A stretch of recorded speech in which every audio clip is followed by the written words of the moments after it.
So I officially launched my channel now a few months ago and started posting.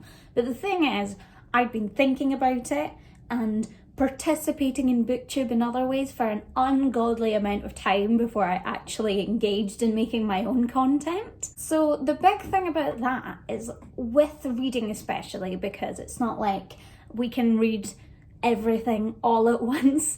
All the content that's relevant, I've actually been engaging with it for years.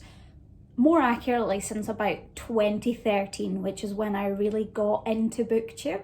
As obviously since 2013, my reading has changed a lot, not only because obviously time has passed and tastes change, but the big thing is I was 13, now I'm 20, and that will impact a lot of things. Obviously my life is very different than it was 7 years ago, and so is my reading, but because of the relevance it still holds, I think it's really important to kind of establish that as a background, particularly as it allows for a little bit more context when I'm discussing the books that I like now, the books that I probably wouldn't read again, because there are reasons for that. The three primary differences in my reading over the past 7 years have come with the speed at which I read, the critical nature of my reading, and therefore the genres that I read.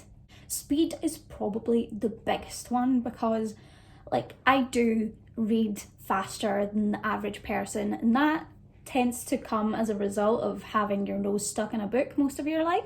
I suppose that's not something that I discuss that much about because obviously everyone's reading speed is their own. There's nothing that makes you more or less of a reader regarding how quickly you read, but it has made a big difference to the way I consume literature because of the conscious effort I've made to slow down my reading. Importantly, back in 2014, that was the year where I really got into keeping track of my reading.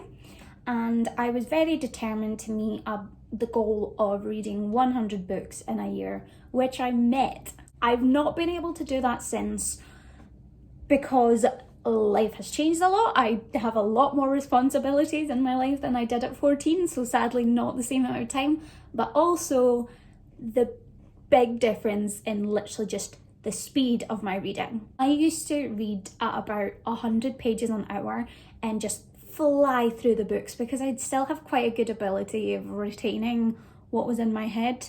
However, if you've heard me talk about books that I've read in the past, I don't have very good memory of what actually happened in those books because while I was able to really enjoy and consume that content and, feel the action, the pull throughout the story, it does impact how well that story retains in my mind.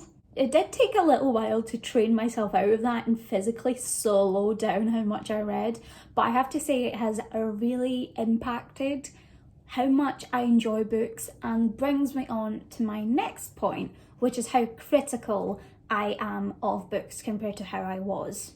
So partly because I read so quickly, I used to just fly through things and take in the main action points, and in a manner I used to enjoy each book I read a lot more. My ratings tended to be much higher on average than they are now. At the same time, when you're reading quick, it's a lot easier to miss over some of the less ideal aspects of a book. There was a time where I used to give books 5 stars very often, partly because back in those days was when I read a lot of my all-time favourites, but also because I feel like I'd read them and be like, okay, but I see this having the potential to be 5 stars, so I will give it 5 stars.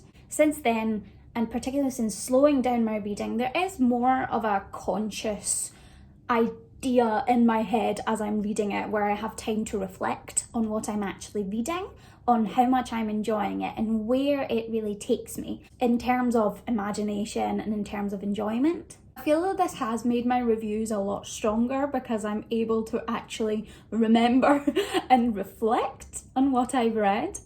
And it does mean that my reviews vary a lot more. Most of my books used to be between 4 and 5 stars, to be honest. Now I read some 1-star books, some 5-star books, and most of them fall in between around 3 or 4, which is pretty much what you want when you're thinking that that's an average rating of, yes, I liked this book. It does also mean that when I say nowadays that I read a book and it was 5 stars, I loved it. Because I'm more critical, that means not only I like books less, but I can be a lot more open with myself about a book when it's truly, truly phenomenal. So when it ticks all of the correct boxes and when it fulfills them in such a unique way and does so to the point where I give it 5 stars, I mean each and every single one of those stars. The last big thing that's changed for me is the genres that I read. Back in 2013-14, what I was really into was a lot of action and in particular romance. Romance reigned supreme in pretty much all my criteria that it took to pick a book, like steamy, angsty stuff. Pretty much every book that I would talk about and the ones that I rated highly, that's what you'll find. And there is a certain indulgence in taking authors like Jennifer L. Armentrout, who really just write guilty pleasure romance books. And I still read them and I thoroughly enjoy them. But I will say romance itself doesn't hold as much of an importance in terms of criteria that I want books to meet when I read them. I still thoroughly enjoy romance and don't mind even when it's main plot, as long as I know that that's what I'm getting into it for. Because nowadays I'm much more interested in political and personal intrigue. So I do tend a lot more than I used to towards high fantasy, because high fantasy is my favourite genre, rather than subsects of fantasy like paranormal or urban fantasy that do tend to be more romance heavy. The other thing as well is that I've learned to enjoy books that have no semblance of romance in them whatsoever, and really find satisfaction just in friendships and the intertwining of action and character and how those things unfold. I think romance itself is something that can be very polarizing, where some people absolutely despise reading romance in novels and some people only want to read romance. I used to be on this end and now I'm somewhere in the middle, and I do think that also has helped make my reading more accessible to other people in terms of my flatmate Andrew being the perfect example, since he likes to read a lot of grimdark fantasy. That is not something that 4 years ago I would have wanted to read at all.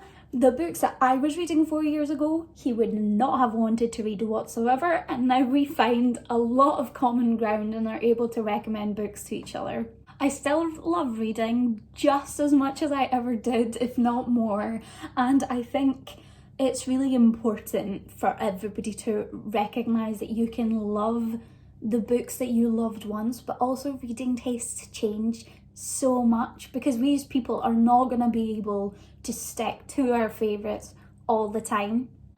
I personally love a bit of organisation and a bit of reflection, so I really enjoy being able to do things like this and look at what I read in the past versus what I read now. I think also it does open up a really interesting opportunity to go back and read those books, and I've done a video on books that I want to reread because I think that based off of some of these reasons it would be really both fun and interesting for me to get to go and revisit those stories. Also, hopefully this video will help give a little more context and when I give my other recommendations or talk about books that I have read in the past and how that differs from the books that I have read in most recent times, and predominantly the ones that have been included in my wrap-ups. That's it from me today. Thank you guys so much for watching, and I'll see you all soon. Bye.